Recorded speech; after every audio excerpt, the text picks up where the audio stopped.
Taiwan, I'm Laurel Stewart with the news from here in Taiwan and around the world. 78 years on from a brutal military crackdown in Taiwan that left thousands of people dead, President Lai Ching-te has apologized on behalf of the government to the victims and their families. He says he wants to see the perpetrators held accountable. 目前台湾社会也佫有聲音，為何只有受害者並無加害者？受害真相為何悠然不明？這款嘅代誌，除了無法度完全告慰受難者以及家屬，社會嘛無法度得到真正嘅和解。 On February 28, 1947, forces under the Chinese nationalist Kuomintang attacked protesters, with the resulting unrest leading to the deaths and disappearances of as many as 20,000 people. Decades later, no one has been punished for their role in what has become known as the 228 incident, making it a painful day for many of the victims' descendants.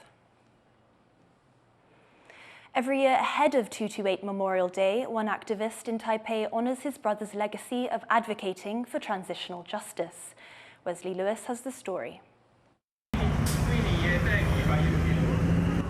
For nearly a decade, 71-year-old Zheng Qinghua has been leading this annual march to commemorate what's known in Taiwan as the 228 incident, an anti-government uprising on February 28, 1947, and its subsequent violent crackdown.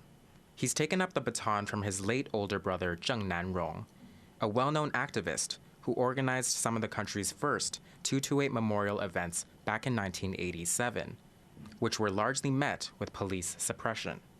1987年，郑南榕他坚持穿西装，走在这个街头上，等于一种抗议的作为。然后他说，如果我被视为暴民，我也要很有尊严的表现出我这个暴民的这个身份出来啊，这是他所坚持。因此，我们这个行动呢，都希望能够的话，至少穿黑色服装。那如果穿西装更好。 The bloody government crackdown of the uprising on February 28, 1947, saw thousands of protesters killed and triggered mistrust, resentment, and intense socio-political divisions within Taiwanese society for years to come. This was when the Republic of China government, led by the Kuomintang, was trying to consolidate its rule over Taiwan. It was followed by a 38-year period of martial law and what's known as the White Terror, an era characterized by the political repression of dissent. Now, almost 80 years after the 228 incident, the victims of state violence are honored here at the 228 Peace Memorial Park. Established in 1996, it stands in the heart of Taipei, and it's one of the stops for this year's commemorative march. After Taiwan became a democracy in the 1990s, the government began to acknowledge the harm caused by the 228 incident. But activists here say it's important, now more than ever, to keep fighting to memorialize the event. They point to recent sweeping government budget cuts, to governmental human rights offices as a threat to advocacy work, a concern shared by political scholars. So National Human Rights Commission is responsible for promoting the human rights issues, human rights education, and also the international connections. But it's stashed for more than 90% of its budget. So its capacity to promote education and for the victims' memorial events are highly limited right now.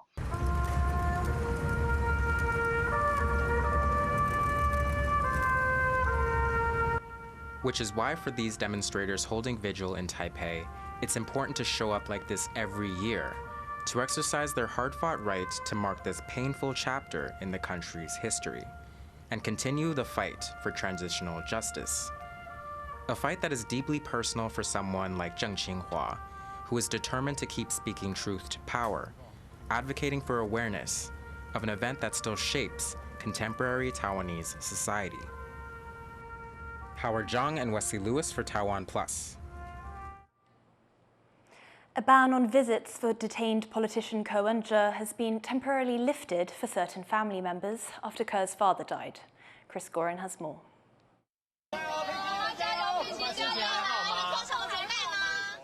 supporters cheer as the wife and mother of jailed former presidential candidate Ko Wen-je arrive at a Taipei courthouse. A judge has granted them, along with other Ke family members, temporary visitation rights to arrange funeral plans for Ke's father, who died earlier this month. Those visits are allowed until March 10th.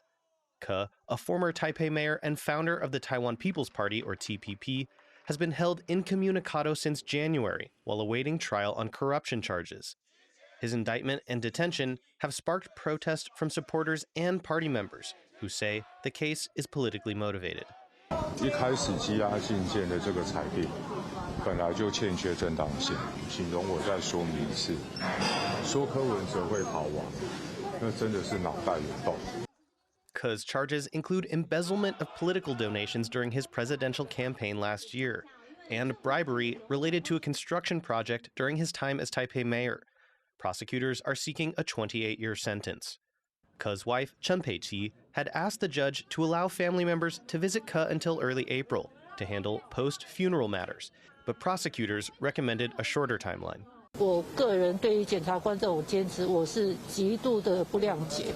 我的公公94岁失事，难道一个人的一个生命，所有的都到告别式完，就全部都结束了吗？最终我还是要谢谢法官，因为他说，如果检察官不断的抗告，我们连告别式的流程都可能会有问题。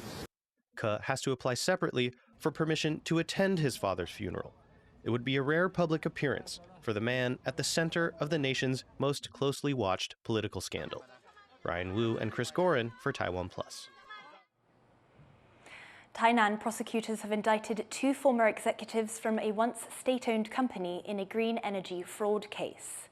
Chen Qiyu, former chair of Taiyan Biotech, and Su Kun Huang, ex-general manager of its subsidiary Taiyan Green Energy, are accused of working with developers to siphon off nearly $4 million for a solar power project.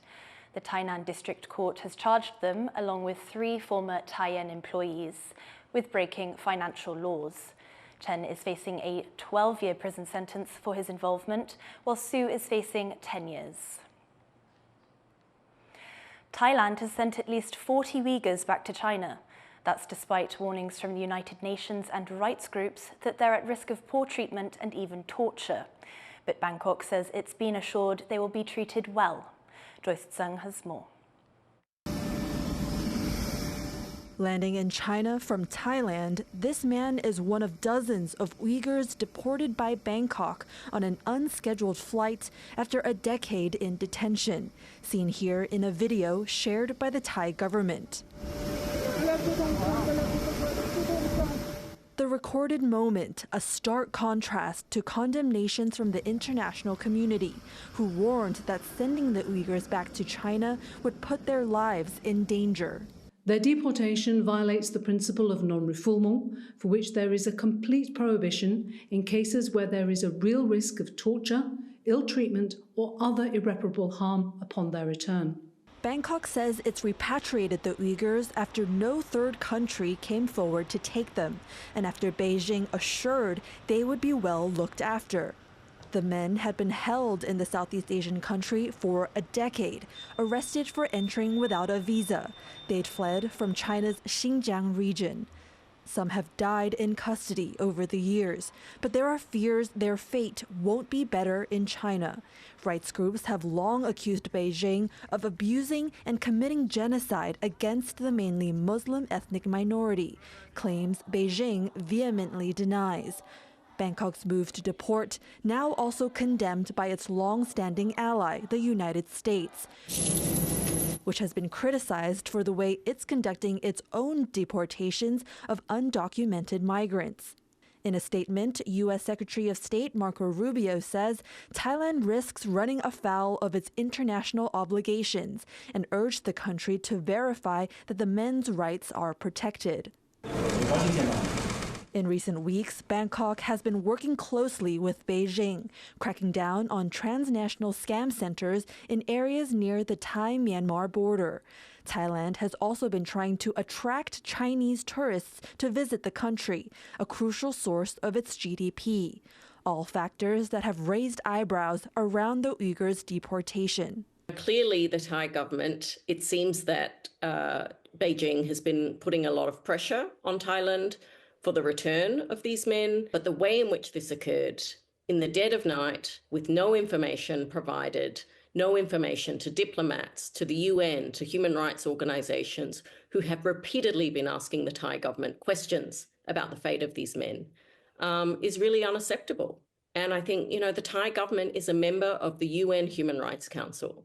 It makes a mockery of its membership of the Human Rights Council. Rights groups are urging Thailand not to send back the remaining Uyghurs in Thai custody to China. They're also turning their attention to Beijing to demand authorities disclose the whereabouts of these men and verify their safety. Joseph Wu and Joyce Zhen for TaiwanPlus. Canadian Prime Minister Justin Trudeau says Canada will hit back hard if the US moves forward with new tariffs. We will continue to do that work and do everything necessary to avoid these tariffs coming in. But like I said, if on Tuesday there are unjustified tariffs brought in on Canada, we will have an immediate and extremely strong response, as Canadians expect. Trudeau's comments come after US President Donald Trump confirmed he'll push ahead with new tariffs starting March 4th. The plan includes a 25% tariff on goods from Mexico and Canada, plus an extra 10% on Chinese imports, on top of a 10% tariff already imposed on China earlier this month. Trump says the move is necessary because deadly drugs are still pouring into the US from these countries. The sport of orienteering is gaining ground in Taiwan as young people with a sense of adventure put down their phones and go explore the real world. And as John Van Trieste reports, the country is already producing champions. An athlete shows off a sport that's got a devoted and growing following. Using just a map and a compass, competitors must find their way over obstacles, racing to scan in at designated checkpoints before their rivals. And there's no GPS to help.